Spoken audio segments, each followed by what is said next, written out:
2022년 11월부터 저희 거룩하고 성숙한 교회에서는 매주 금요일 동시 통역 예배를 진행하게 되었는데요. Since this November, the Holy and Mature Church has started conducting simultaneous interpretation service. 네, 이번 시간에는 천국과 지옥에 대한 성경 속 진리를 찾아나가는 시간을 갖도록 하겠습니다. Today, we're going to have time to find the truth about heaven and the earth in the Bible. 자, 먼저 천국이란 무엇일까요? First of all, what is heaven? 대부분의 사람들은 천국에 대해서 가장 먼저 다음과 같은 이미지를 떠올리죠. When people think about heaven, most of them first come up with the following images. 빛나는 아름다운 보석들로 지어진 건물들과 온통 정금으로 만들어진 길들, 그리고 하늘을 날아다니는 수많은 날개 달린 천사들, Structures made of beautiful shining jewels, road made of gold all over, and numerous angels with wings flying the sky. 그리고 그 천사들의 시중을 받으며 행복하게 춤추고 노래하며 쉬고 있는 흰옷 입은 수많은 영혼들에 대한 이미지죠. And the spirits dressing in white linen who are attended by angels and happily sing and dance. 흥미롭게도 천국에 대한 이런 이미지는 기독교뿐만 아니라 다른 종교들도 동일하다고 할 수 있는데요. Interestingly, this image of heaven is not only for Christianity but also for other religions. 그럼 기독교에서 말하는 천국이 다른 종교들이 말하는 그것과 다른 점은 무엇일까요? 성경에서는 과연 천국에 대해서 무엇이라고 말하고 있을까요? Then, what's the difference between heaven in Christianity and what other religions say? What does the Bible say about heaven? 네, 성경에서는 천국이란 단어가 최초로 언급된 본문은 신약성경 마태복음 3장 2절인데요. The first mentions of the word heaven in the Bible is in Matthew chapter 3 verse 2 of the New Testament. 침례 요한이 광야에서 회개를 촉구할 때 메시지에서 언급되죠. It is mentioned in the message when John the Baptist calls the repentance in the wilderness. Let's read Matthew chapter 3 verse 2 together. 회개하라 천국이 가까웠느니라 하였으니 And saying, Repent ye, for the kingdom of heaven is at hand. 그런데 여기서 이상한 점이 발견되죠. 자, 그 다음 절인 3절을 주목하시기 바랍니다. However, here is what is strange. Look at the next verse, verse 3. 마태는 증언하기를 침례 요한과 그가 지금 선포하는 메시지는 바로 이 구약의 선지자인 이사야의 예언을 성취하는 것이라는 건데요. Matthew testifies that John the Baptist and the message he proclaimed is a fulfillment of the prophecy Isaiah, the prophet of the Old Testament. 수백 년 전에 선지자 이사야가 예언하기를 광야에 외치는 소리, 즉 침례 요한이 등장해서 메시아가 오기 전에 이렇게 선포할 것이라는 건데 그 선포 내용이 뭐냐? 바로 너희는 주의 길을 준비하라. 그의 오실 길을 곧게 하라. 라는 거죠. Hundreds of years ago, the prophet Isaiah prophesied that the voice of those who cry out in the wilderness, that is, John the Baptist, will proclaim this before the Messiah comes. What is the proclamation? That is, prepare the Lord's way. 근데 뭐가 이상하다는 거죠? So, what's weird about it? 바로 이 본문의 원문이 되는 이 실제 이사야의 예언인 이사야 40장 3절에서는 천국에 대한 혹은 천국을 암시하는 것 같은 단어가 하나도 등장하지 않는다는 것이죠. 이해 가시나요? That is, in fact, there is no word about heaven or that implies heaven in its original text, Isaiah chapter 40 verse 3. 이사야가 예언한 주의 길을 준비하라와 그가 오실 길을 곧게 하라를 한마디로 요약한다면 마태복음 3장 2절의 침례 요한의 선포에서 바로 이 회개하라라고 할 수 있죠. Prepare ye the way of the Lord and make straight in the desert a highway for our God. That Isaiah prophesied means repent of the proclaim of John the Baptist in Matthew chapter 3 verse 2. 그럼 왜 이사야의 예언에는 천국이란 말이 빠졌을까요? 그리고 침례 요한이 말하는 천국이 가까웠다는 말은 무슨 뜻일까요? Then why is the word heaven missing from Isaiah's prophecy? And what does John the Baptist mean by heaven is at hand? 어떤 분들은 천국과 지옥에 대한 직접적인 언급은 신약에서 시작되고 구약에서는 등장하지 않기 때문에 후대에 만들어진 개념이라고 주장하기도 해요. Some argue that the direct reference to heaven and hell is a concept created in later generations because it begins with the New Testament and does not appear in Old Testament. 이러한 주장이 사실일까요?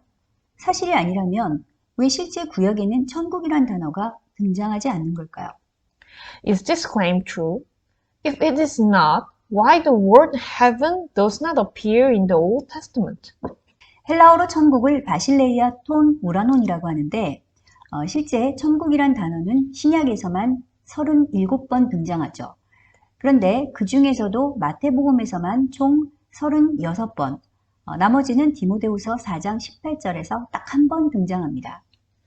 In the Greek language, heaven is called basileia ton uranon, and that word heaven appears only 37 times in the New Testament, 36 times in Matthew alone, and the rest too in Timothy chapter 4 verse 18. 다 같이 마태복음 4장 17절 말씀을 같이 읽겠습니다. Let's read Matthew chapter 4 verse 17 together. 이때부터 예수께서 비로소 전파하여 이르시되 회개하라 천국이 가까이 왔느니라 하시니라.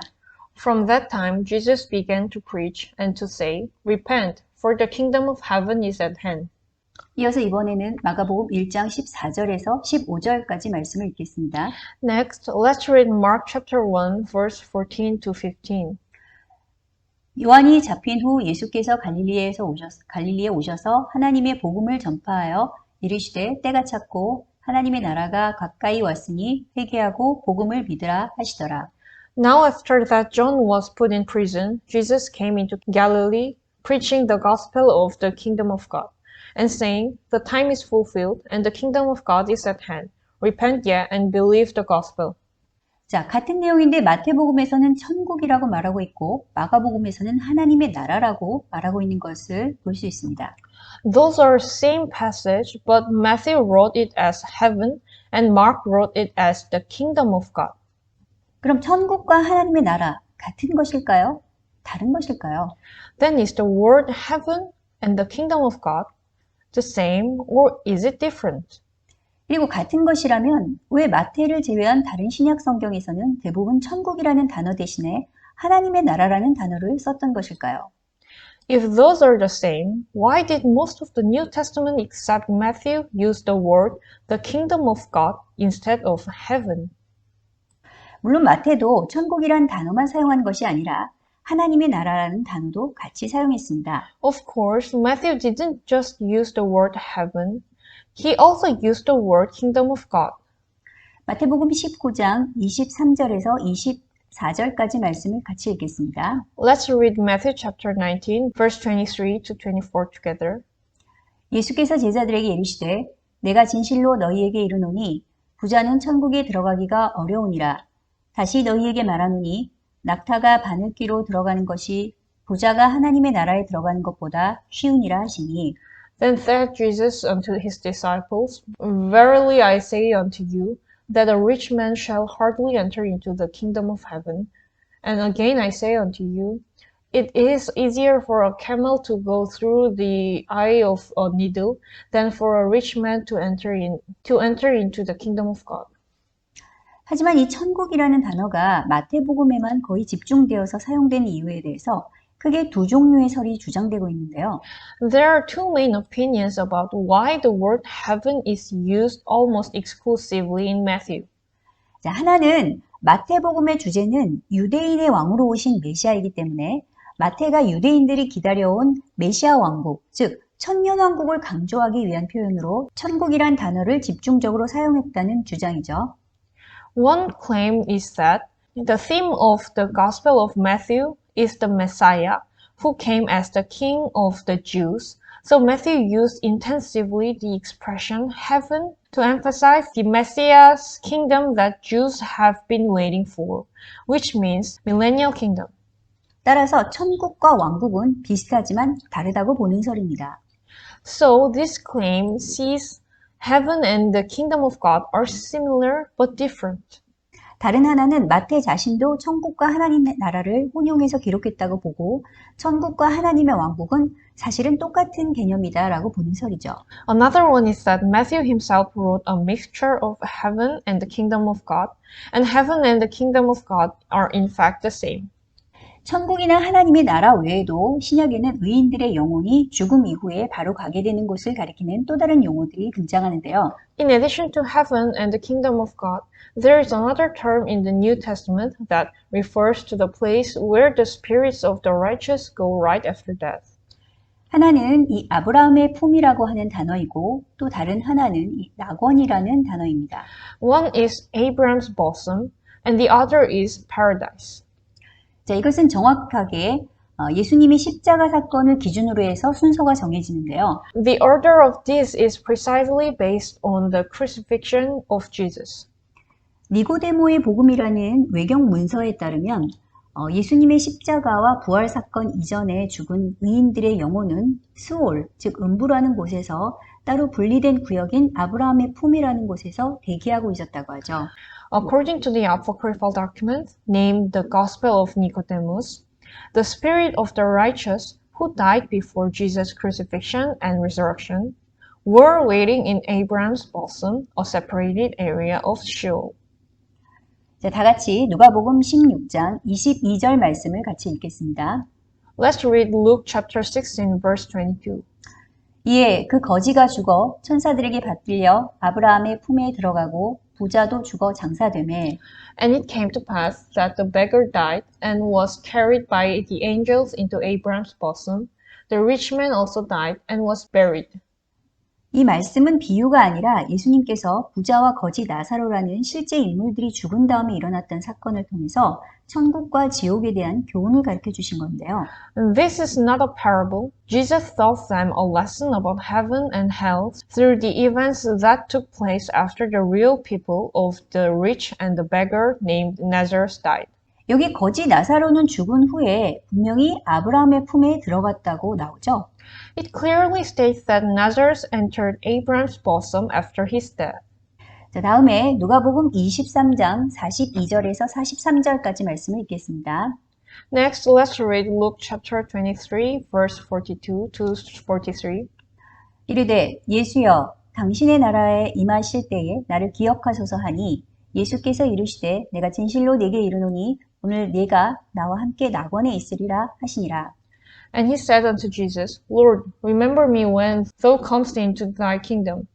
And Jesus said unto him, Verily I said unto thee, today shalt thou be with me in paradise. 이 대화는 십자가상에서 한 강도와 예수님 사이에 나눈 대화였죠. This was a conversation between Jesus and the thief on the cross. 자, 여기서 강도가 당신의 나라라는 말을 했는데 이 말은 바로 메시아의 왕국, 천년왕국을 가리키는 말이죠. Here, what the thief said, your kingdom, means that the kingdom of the Messiah, the millennial kingdom.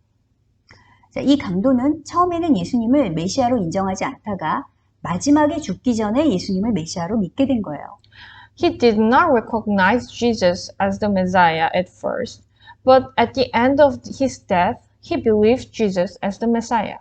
그러자 예수님께서는 그 강도가 오늘 죽은 후에 예수님과 함께 낙원에 가게 될 것이라고 약속하셨습니다. Jesus then promised that the thief would go to paradise with Jesus after he died today.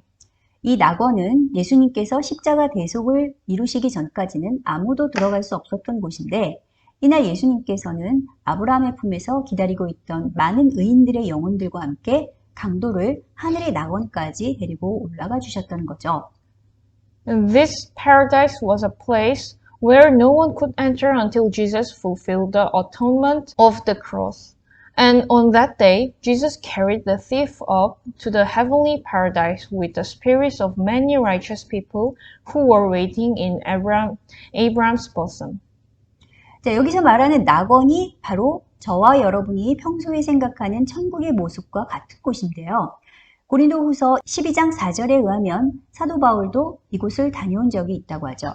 This paradise is exactly what you and I normally think of as heaven. And according to 2 Corinthians chapter 12 verse 4, the apostle Paul has been there.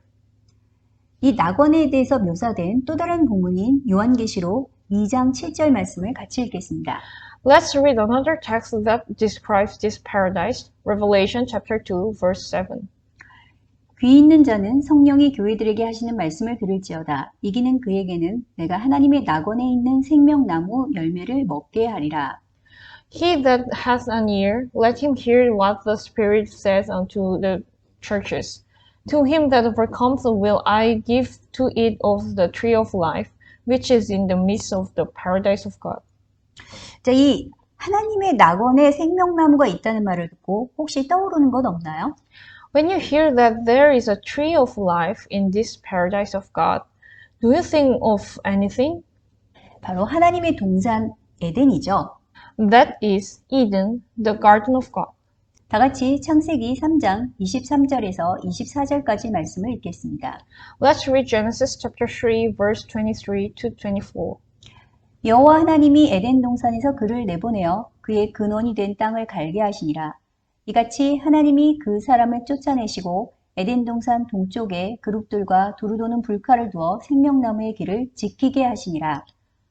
Therefore the Lord God sent him forth from the garden of Eden to till the ground from whence he was taken. So he drove out the man, and he placed at the east of the garden of Eden cherubims and a flaming sword which turned every way to keep the way of the tree of life. 그렇다면 하나님의 낙원은 아담과 하와가 쫓겨났던 바로 그 에덴 동산을 가리키는 걸까요? So, does God's paradise refer to the same garden of Eden where Adam and Eve were expelled? 계시록 2장 7절 이외에도 많은 외경 문서들에서 낙원은 바로 아담과 하와가 추방됐던 바로 그 에덴 동산이라는 증거들을 많이 찾을 수 있는데요. Besides Revelation chapter 2 verse 7, many apocryphal documents imply that paradise is the very garden of Eden from which Adam and Eve were exiled. 하지만 하나님께서 생명나무를 다른 장소로 이전시켜서 에덴과 낙원은 다른 곳이라고 주장하는 일도 있습니다. However, there are also those who claim that God has moved the tree of life to another place and that Eden and paradise are different places. 어쨌든 우리가 가진 성경 창세기에서는 생명나무는 에덴 동산 가운데 있었고 계시록에서 낙원에 생명나무가 있다고 했으니 일단 성경대로라면 에덴도 낙원도 모두 천국이라는 영역에 있다고 보는 데는 무리가 없을 것 같고요. Anyway, according to our Bible, Genesis, the tree of life was in the Garden of Eden, and in the book of Revelation, there is a tree of life in paradise. So it is no room for controversy that Eden and paradise are both the area included in heaven. 그러니까 구약에서 천국에 대한 언급이 없다라는 말은 틀린 주장이라는 것을 알 수 있죠. So based on these evidences, we can know that it is wrong to say that there is no mention of heaven in the Old Testament.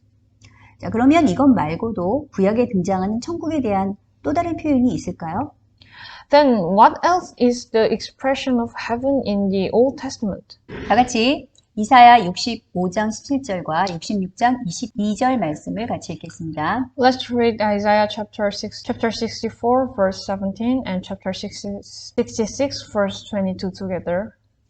보라, 내가 새 하늘과 새 땅을 창조하나니 이전 것은 기억되거나 마음에 생각나지 아니할 것이라.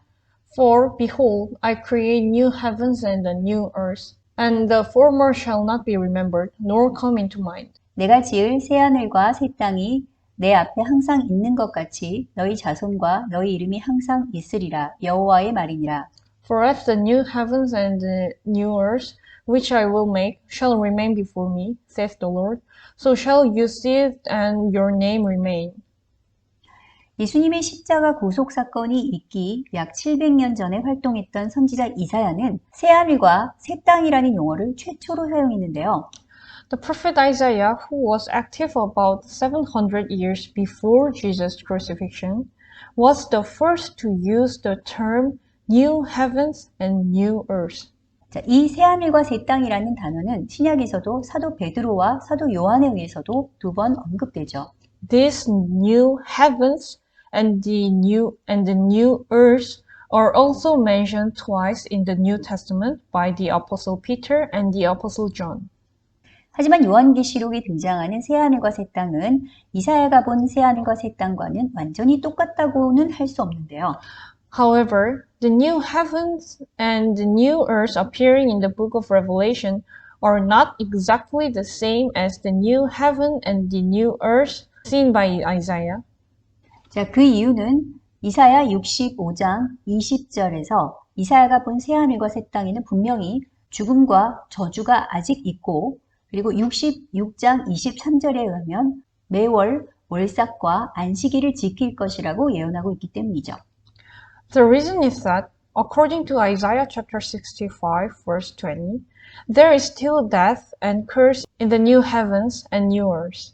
And also, according to chapter 66, verse 23, the moon and the Sabbath are celebrated in there. 계시록 22장에 나오는 새하늘과 새 땅에서는 다시 저주가 없으며 밤도 없고 더 이상 해, 달, 별과 같은 광명체들이 쓸데없다고 기록되어 있죠. On the other hand, it is written in Revelation 21 that there is no curse again in the new heaven and new earth. There is no more night, and there is no longer a need for lights such as sun, moon, and stars. 그렇다면 이사야나 사도 요한 둘 중에 한 사람은 잘못 봤다는 말인가요? So, does it mean one of the two saw the wrong one? 그렇진 않습니다. 둘 다 메시아가 통치하는 왕국을 본 것은 맞죠. That's not. They both saw a Messiah-ruled kingdom. 다만 이사야가 본 것은 마지막 최후 심판, 즉 백보자 심판 전에 이 땅 위에 세워지게 될 메시아의 왕국인 천년 왕국을 본 것인데, However, what Isaiah saw was the millennial kingdom, the kingdom of the Messiah, which will be built on this earth before the last judgment. 이것은 요한계시록 20장 2절에서 6절까지 말씀에 예언되어 있습니다. Which is prophesied in Revelation chapter 20, verse 2 to 6.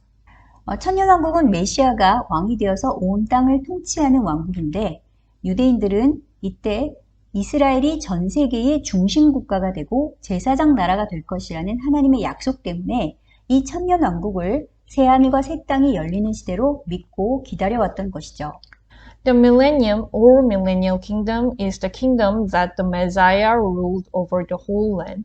And the Jews have been waiting for this millennial kingdom to open up a new heavens and a new earth because of God's promise that Israel will become the center of the world and become a priesthood. 반면에 사도 요한이 본 것은 이 천년왕국이 끝나고 최후 심판 후에 열리게 되는 영원한 메시아의 왕국이었는데, 이것은 유대인들이 기다려왔던 땅 위의 메시아의 왕국의 범위를 넘어서는 것입니다. On the other hand, John the Apostle saw an eternal messianic kingdom to be opened after the millennium's end and the final judgment. It is beyond the reach of the messianic kingdom on earth that the Jews had been waiting for. 신약에서 새하늘과 새 땅이라는 단어는 베드로 후서와 요한계시록에서 단 2번 등장하게 되는데요. 같은 새 하늘인데 베드로 후서와 요한계시록의 헬라어가 차이가 있죠. In the New Testament, the words new heaven and new earth appear only twice in 2 Peter and Revelation. The same new heaven, but the Greek words of 2 Peter and Revelation are different. 베드로후서 3장 13절에 새 하늘은 하늘들, 즉 복수로 되어 있고요. 그리고 계시록 21장 1절의 새 하늘은 하나의 하늘, 즉 단수죠. 이유가 뭘까요? The new heavens in 2 Peter chapter 3 verse 13 are the heavens, the plural. But the new heaven in Revelation chapter 21 verse 1 are only one heaven, the singular. What was the reason?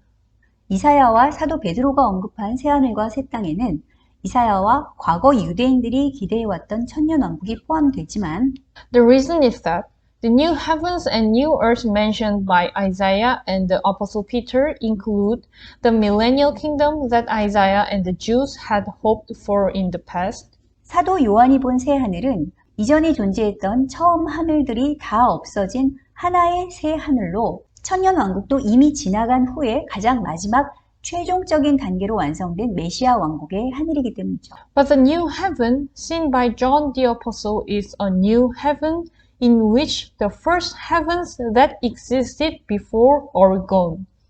It is the heaven of the Messianic kingdom that is completed in the last and final stage after the millennial kingdom. 계시록에서 말하는 새 하늘 새 땅이 천년왕국과 다른 가장 중요한 차이점을 다시 한번 기억하시기 바랍니다. Please recall again the most important difference between the new heaven and the new earth of the book of Revelation and of the millennial kingdom. 계시록에서 말하는 새 하늘과 새 땅에 거하는 모든 백성들은 다시는 죽지 않는 부활체들이고 다시 저주도 없습니다. All the people living in the new heaven and the new earth in the book of Revelation are rescued, resurrected bodies that never die again, and there is no curse again. 이때부터는 더 이상 해, 달, 별 같은 광명체들도 필요 없어지고 또 이때부터는 유대인과 이방인의 구분도 없어지는 완전하고 영원한 나라가 시작된다는 거죠. There will be no need for lights such as sun, moon, and stars, and a complete and eternal kingdom will begin with the no distinction between Jews and Gentiles. 이해 가시나요? 혹시 너무 어려워서 이해가 안 가셔도 일단 한번 들어두시면 다음에 계속 반복해서 설명할 때 언젠가는 아 그렇구나 하고 갑자기 깨달아지는 때가 올 테니까 너무 염려하진 마시기 바라고요. Do you understand?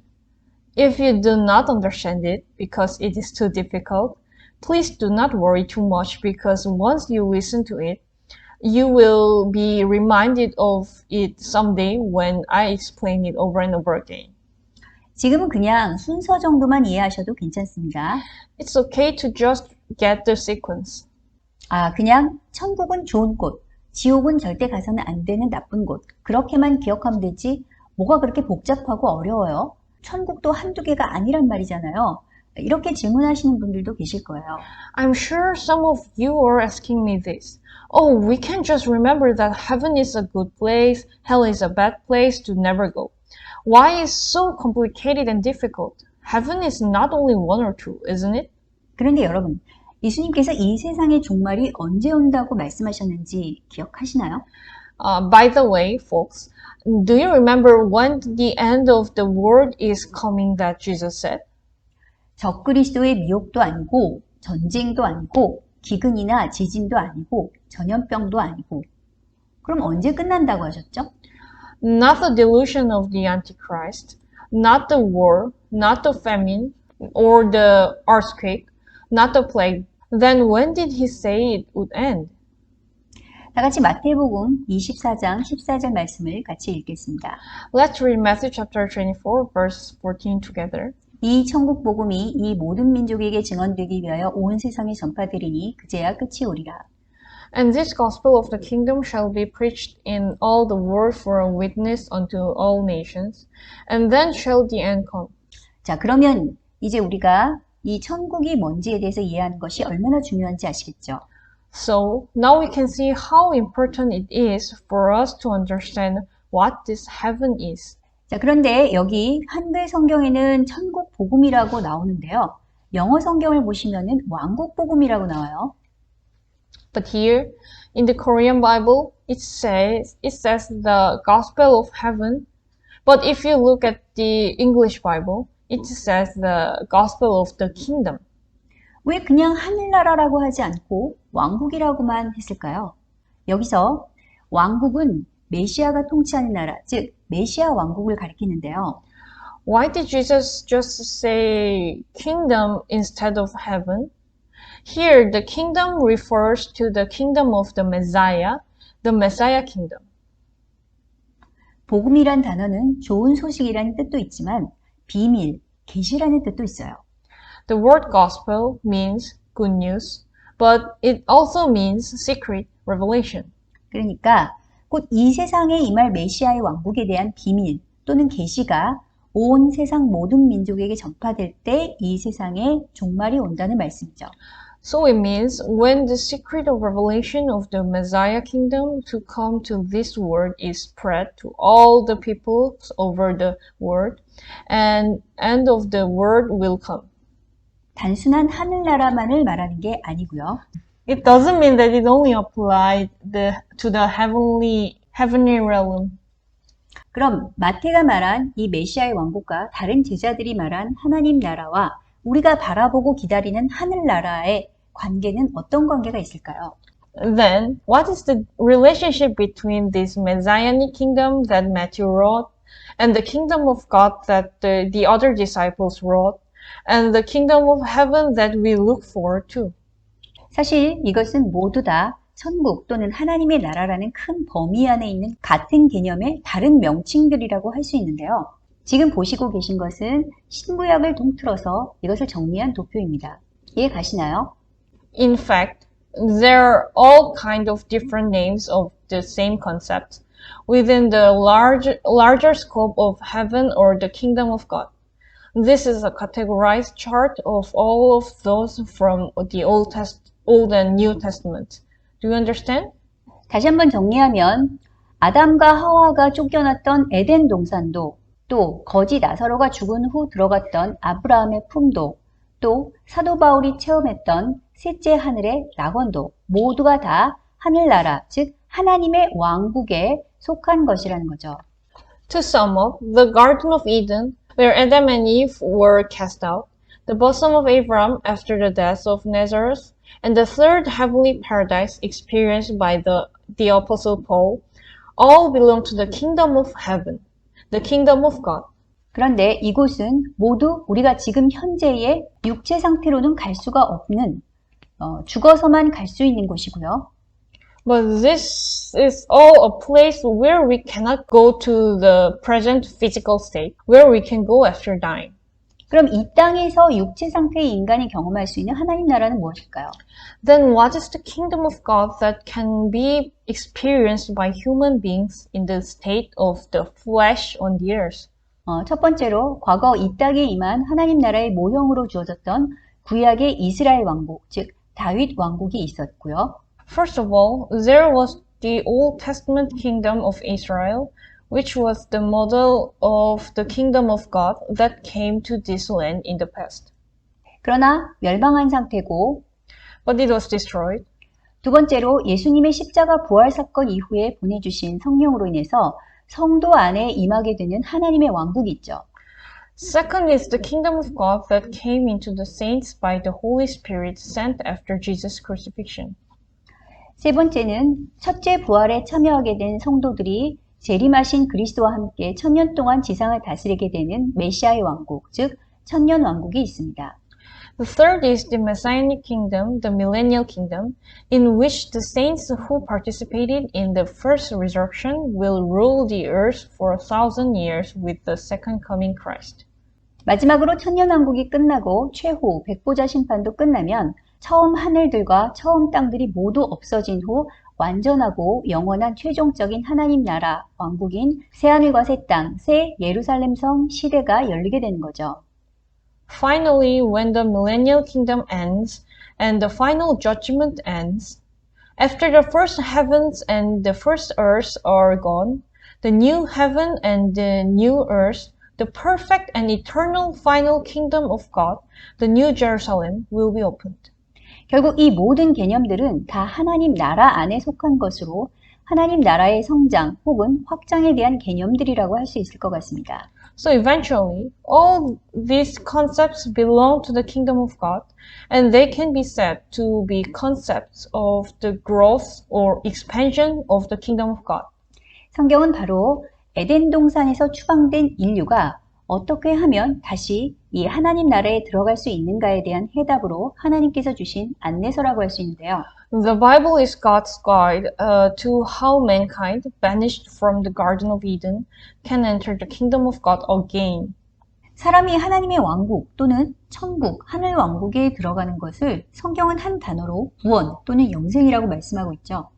자, 그러면 사람은 어떻게 하면 하나님의 왕국, 천국에 들어갈 수 있을까요? The Bible says that entering the kingdom of God or heaven is the salvation or eternal life. So, How can human enter the kingdom of God, heaven? 66권 성경 전체의 긴 이야기를 최대한 간단히 요약한다면 두 가지 계명으로 요약이 되는데요. 바로 하나님을 몸과 마음과 뜻을 다해 사랑하고 그리고 내 이웃을 내 몸과 같이 사랑하라입니다. If we summarize the long story of the entire Bible in 66 volumes as briefly as possible, it is summarized in two commandments. Love the Lord your God with all your heart, and with all your soul, and with all your mind, and with all your strength, and love your neighbor as yourself. 이것은 제 말이 아니고요. 예수님께서 직접 하신 말씀이죠. It's not my word, it's Jesus' word. 마가복음 12장 28절에서 34절 말씀을 보시면 서기관 한 사람이 예수님께 모든 계명 중에 첫째가 는 것이 무엇이냐고 묻죠. In Mark chapter 12, verse 28 to 34, a teacher of the law asked Jesus what the first of all commandments is. 이때 예수님께서는 무엇이라고 말씀하시나요? What does Jesus say? 다 같이 마가복음 12장 29절에서 31절까지 말씀을 읽겠습니다. Let's read Mark chapter 12, verse 29 to 39 all together. 예수께서 대답하시되 첫째는 이것이니 이스라엘아 들으라. 주 곧 우리 하나님은 유일한 주시라. 네 마음을 다하고 목숨을 다하고 뜻을 다하고 힘을 다하여 주 너의 하나님을 사랑하라 하신 것이요. 둘째는 이것이니 내 이웃을 내 자신과 같이 사랑하라 하신 것이라. 이보다 더 큰 계명이 없느니라. The most important one, answered Jesus, is this. Hear, O Israel, the Lord our God, the Lord is one. Love the Lord your God with all your heart and with all your soul and with all your mind and with all your strength. The second is this. Love your neighbor as yourself. There is no commandment greater than this. 여기서 예수님께서는 하나님을 사랑하는 것이 첫째 계명이고 이웃을 사랑하는 것이 두 번째 계명이라고 말씀하시죠. Here, Jesus says that the first commandment is to love God and the second commandment is to love one's neighbor. 그리고 이 두 계명이 가장 큰 계명들이라고 말씀하시는데 서기관이 예수님의 말씀에 동의하니까 예수님께서는 이렇게 말씀하시죠. 네가 하나님의 나라에서 멀지 않다. 이 말씀을 마태식으로 바꾸게 되면 이렇게 되죠. 네가 천국에서 가깝다. And Jesus says these two commandments are the greatest commandments. And when the teacher agrees with Jesus, Jesus says, you are not far from the kingdom of God. If we change this as Matthew's version, then it means we are close to the kingdom of heaven. 그런데 예수님께서는 왜 이 두 계명을 가장 큰 계명들이라고 말씀하신 걸까요? 그리고 서기관은 왜 그 말씀에 동의했을까요? Why did Jesus say these two commandments are the greatest commandments? Why did the teacher agree? 출애굽기로 돌아가서 10계명을 살펴보면 정확하게 제1계명에서 4계명까지는 하나님을 사랑하는 것과 관련된 계명들이죠. 그리고 5번째에서 10번째까지의 계명은 이웃을 사랑하는 것과 관련된 계명들임을 알 수 있습니다. If we go back to Exodus and look at the 10 commandments, we can see that the first of 4 commandments and precisely those related to loving God. And the 5th to 10th commandments are those related to loving one's neighbor. 따라서 예수님께서는 단 두 계명으로 간단히 요약해서 이 10계명의 정신과 목적을 정확히 가르쳐 주시고자 하셨던 것이죠. Therefore, Jesus wanted to teach the spirit and purpose of these 10 commandments in a short summary in just 2 commandments. 하지만 부자 청년은 머리로는 이 사실을 알고 또 겉으로는, 즉 외형적으로는 다른 사람들이 보기에도 충분히 이 계명들을 잘 지키는 사람이었지만 문제가 있었습니다. But while the rich young man knew this in his head and was good enough to keep these commandments on the surface for others to see, there was a problem. 그는 사실 하나님과 이웃보다 돈을 더 사랑했던 것이죠. 이것은 그 자신도 미처 깨닫지 못하는 사실이었습니다. He actually loved money more than God and his neighbors. This was a fact that he himself did not realize. 그러나 예수님께서는 하나님이셨고 이 청년의 문제를 정확히 간파하셨습니다. But Jesus is God, so he saw the problem of the young man precisely. 그가 하나님과 이웃에 대한 사랑보다 돈을 더 사랑하는 것이 바로 하나님 나라에 들어가는 것, 즉 영생을 얻는데 가장 큰 방해 요소였던 것이죠. His love of money rather than his love of God and his neighbor was the greatest obstacle to entering the kingdom of God, to gaining eternal life. 그 증거가 무엇인가요? What's the evidence? 바로 마태복음 19장 21절 말씀. 네 소유를 팔아 가난한 자들에게 주라. 그리고 와서 나를 따르라. 라는 주님의 말씀에 순종할 수 없었던 사실이죠. That is Matthew chapter 19 verse 21. Sell your possessions and give them to the poor, then come follow me. He could not obey the words. 분명히 예수님께서 더 큰 하늘의 보화를 약속하셨지만 그는 사실 세상을 더 사랑했기에 포기할 수 없었던 것입니다. 그는 그제서야 자신이 자신의 힘으로는 이 계명들을 온전히 지킬 수 없는 죄인이란 사실을 깨달았을 것입니다. Clearly, Jesus has promised greater heavenly treasures, but he could not give up because he loved the world more. He must have realized that he was a sinner who could not keep these commandments in his own power. 계명이 왜 필요할까요? Why do we need the commandments? 바로 그 계명은 우리에게 우리 자신이 얼마나 큰 죄인인지 깨닫게 하는 거울과 같은 기준 역할을 하기 때문입니다. Because it serves as a mirror to remind us of what a great sinner we are. 이 거울과 같은 계명에 비추어서 우리가 우리의 죄를 깨닫게 되면 그 다음 단계로 필요한 것은 무엇일까요? And after that we realize our sins in light of this mirror-like commandments. What's the next step? 바로 회개하고 예수 그리스도에 대한 참된 믿음을 갖는 것입니다. It is to repent and to have true faith in Jesus Christ. 마가복음 1장 15절 말씀을 보시면 회개가 먼저이고 그 다음이 복음을 믿는 순서입니다. 이것은 예수님께서 직접 말씀하신 것이죠. In Mark chapter 1 verse 15, repentance is first and then faith in the gospel. This is what Jesus said. 그러나 그 믿음은 단순한 머릿속의 지적인 동의로 그쳐서는 안 되죠. But that faith should not be a mere intellectual consent in your head. 로마서 10장 9절에서 내 입으로 예수를 주로 시인한다는 말은 모든 것의 주인이요 왕으로 공개적으로 선포한다는 뜻입니다. In Romans chapter 10 verse 9, the main admission of Jesus in your mouth means that you proclaim publicly as the master and king of all things. 이것은 자신의 목숨, 생명보다 예수님을 더 사랑하는 것이 구원의 조건이라는 의미입니다. 왜냐하면 실제로 당시에는 예수님을 왕으로 공개적으로 시인하는 것은 사형에 처해질 수 있는 매우 위험한 시대였기 때문이죠. This means that loving Jesus more than one's life is a condition of salvation, because in fact, publicly acknowledging Jesus as king was a very dangerous to be put to that in that time. 그래서 성경에서 말씀하시는 구원에 이르는 믿음이란 단순한 지식적인 동의나 확신이 아니라 온전한 행함이 동반된 참된 믿음이란 사실을 알 수 있습니다. So we can see that the faith that leads to salvation in the Bible is not a just consent or conviction of knowledge, but a true faith accompanied by perfect action. 그러면 하나님께서 우리의 믿음이 참된 믿음인지 아니면 가짜 믿음인지 어떻게 검증하실까요? Then how will God test whether our faith is true faith or false? 바로 성도에게 고난을 통과하게 하시는 것입니다. It is to let the saints pass through suffering. 이것은 행위 구원을 말하는 것이 아닙니다. It doesn't mean a salvation by action. 구원은 여정입니다. Salvation is a journey. 계명을 지키는 것과 회개와 믿음이 구원의 시작을 위해서 필요하다면 예수님과 복음을 위해서 하나님 나라를 위해서 고난을 받는 것은 구원의 완성을 위해서 필요하다는 것이죠. If keeping the commandments and repentance and faith are necessary for the beginning of salvation, suffering, persecuted for Jesus, for the gospel, and for the kingdom of God is necessary for the completion of salvation. 하지만 성경에 환난을 겪어야 하나님 나라에 들어간다는 말씀이 어디 나오죠? 이렇게 질문하는 분들이 계실 수도 있습니다.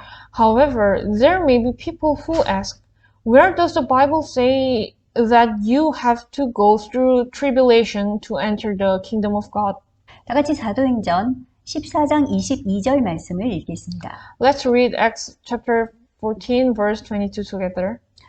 제자들이 마음을 굳게 하여 이 믿음에 머물러 있으라 권하고 또 우리가 하나님의 나라에 들어가려면 많은 환난을 겪어야 할 것이라 하고 Strengthening the disciples and encouraging them to remain true to the faith, we must go through many hardships to enter the kingdom of God, they said.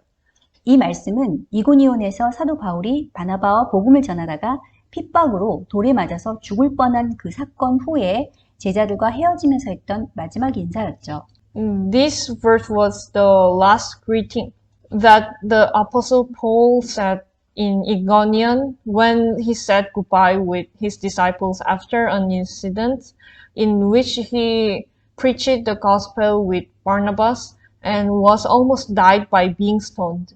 여기 영어로 뭐라고 나오는지 보세요. must라고 나오죠? It says must in English, right? 성도가 하나님의 나라에 들어가기 위해서 환난을 겪는 것은 해도 되고 안 해도 되는 옵션 사항이 아니라 반드시 해야만 하는 필수 코스라는 말이죠. It is not an option to go through the tribulation to enter the kingdom of God, but an essential course that must be done. 로마서 8장 17절 말씀도 같이 읽겠습니다. Let's read Rome chapter 8, verse 17 together. 자녀이면 또한 상속자 곧 하나님의 상속자여 그리스도와 함께 한 상속자니 우리가 그와 함께 영광을 받기 위하여 고난도 함께 받아야 할 것이니라. Now if we are children, then we are heirs, heirs of God and co-heirs with Christ, if indeed we share in his sufferings in order that we may also share in his glory. 부자 청년들은 계명들을 다 지켰지만 하나님 나라를 위해서 돈을 포기하면서 자발적으로 고난에 처해지는 일은 도저히 할 수가 없었습니다.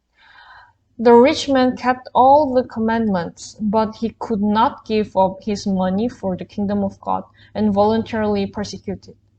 베드로가 자신과 제자들은 모든 것을 다 버리고 주를 따랐다고 했을 때 예수님께서는 뭐라고 말씀하셨나요? What did Jesus say when Peter said that he and his disciples had abandoned everything and followed the Lord?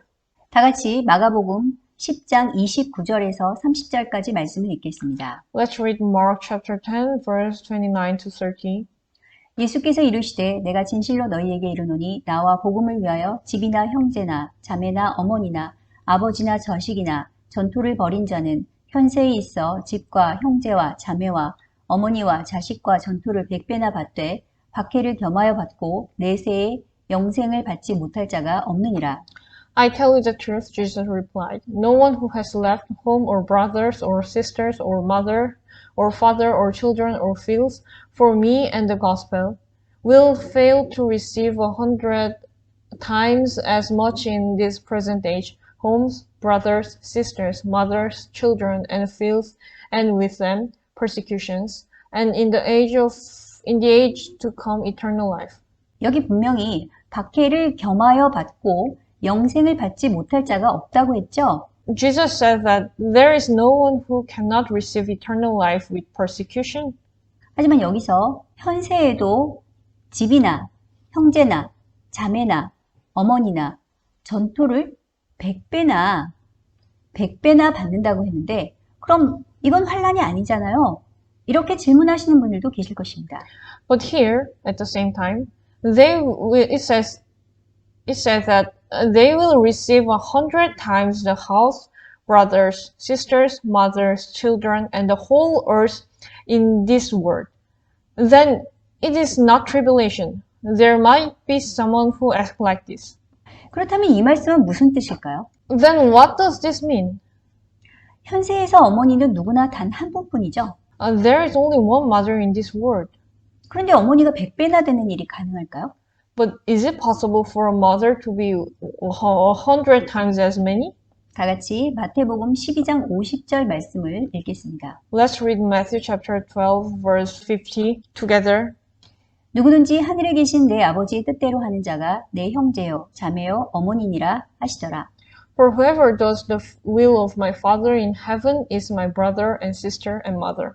이제 무슨 뜻인지 이해가 가시나요? Can you understand what it means now? 저와 여러분이 예수님과 복음을 위해서 모든 소유와 심지어 가족까지 포기해야 하는 환난을 겪는다면 그래도 절대 놀라거나 걱정하지 마시고 오히려 크게 기뻐하시기 바랍니다. If you and I have to give up all possessions and even family for Jesus and the gospel, never be surprised or worried, but rather rejoice greatly. 왜냐하면 그것은 하나님 나라에 들어가기 위한 필수 과정에 뽑힌 사람들이라는 증거이며 내세에 약속된 영생뿐 아니라 현세에서도 저와 여러분에게는 그 모든 필요를 이 땅에 있는 예수님의 가족들을 통해서 다 채워주신다고 분명히 약속하셨기 때문이죠. Because it is proof that they were chosen in the necessary process to enter the kingdom of God, and they have made it clear to me and to you in this life, as well as in the eternity promised in the hereafter, that all those needs will be fulfilled through the family of Jesus on earth. 믿으시나요? Do you believe it? 아멘. Amen. 성경에 따르면 모든 성도가 하나님 나라에 들어가기 위해 반드시 겪어야 할 이 환난은 예수님께서 재림하시기 직전에 가장 절정에 달한다고 할 수 있는데요. According to the Bible, the tribulation that every saint must go through to enter the kingdom of God is at its peak just before Jesus returns. 그것이 바로 요한계시록 13장과 14장에 말씀하신 짐승의 우상과 표의 환난이죠. Which is the tribulation of the idol and mark of the beast mentioned in Revelation chapter 13 and 14. 그런데 짐승의 우상과 표가 구체적으로 무엇인지를 아는 것보다 더 중요한 것은 어떤 것이든지 성도가 계명을 지키고 예수 그리스도에 대한 믿음을 지키지 못하도록 성도에게 환난을 주는 것이 그 짐승의 우상과 표의 목적이라는 사실을 아는 것입니다.